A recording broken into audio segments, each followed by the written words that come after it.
La Cour, avec nous, enquêter sur les accusations qui sont portées contre le ministre d'État Moutamba. C'est ce qui se passe ici.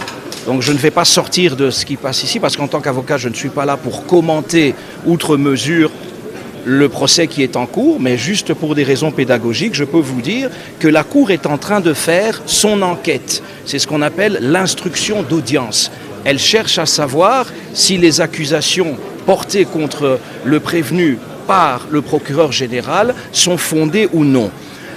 Alors, elle va poursuivre aussi longtemps qu'elle estimera nécessaire cette phase de l'instruction dans la procédure pénale. Après cette instruction, quand la Cour s'estimera suffisamment éclairée quant aux accusations et quant aux réponses données par le prévenu à ces différentes questions, quand la Cour constatera qu'elle a suffisamment de matière pour se faire une religion par rapport à la responsabilité pénale du prévenu, à son éventuelle culpabilité, etc., c'est à ce moment-là qu'elle va passer à l'étape suivante, qui est d'écouter une dernière fois, sous forme de réquisitoire, les accusations du ministère public contre le ministre d'État Moutamba.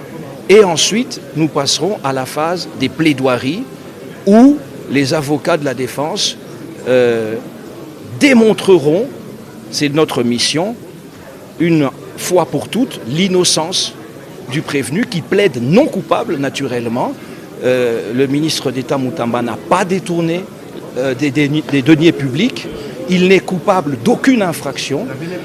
Et alors, après les plaidoiries, on entendra pour finir le prévenu lui-même et puis la Cour plus tard, donc on verra dans les prochains jours, la Cour à ce moment-là prendra l'affaire en délibéré pour se prononcer. Je suis maître Moïse Pika et avocat au barreau de Kinshasa Gombe, faisant partie du collectif des avocats du ministre honoré Constant Moutamba. À l'opinion qui suit de près les dossiers du ministre honoré Constant Moutamba, je vais leur inviter à faire confiance à la justice. De la même manière que nous, avocats, nous faisons confiance à la justice et à la Cour de cassation, je vais inviter la population à faire confiance à la justice. Je vais inviter la population à soutenir les ministres de la justice, les ministres honoraires, étant donné que déjà au niveau de l'instruction, je l'ai dit bien, déjà au niveau de l'instruction, il est en train de se faire voir que le ministre de la justice n'en est pour rien. L'argent dont on lui reproche se trouve jusqu'à l'heure actuelle à la banque. Aucun fonds n'a été touché, même pas un dollar. Tout est au niveau de la banque. Et même si, parce que ça se disait dans des réseaux sociaux, qu'il était créé d'autres comptes dans d'autres banques, alors que c'était faux, nous avons prouvé par des pièces que le ministère public ne détenait pas, parce qu'il était pressé de venir devant la Cour.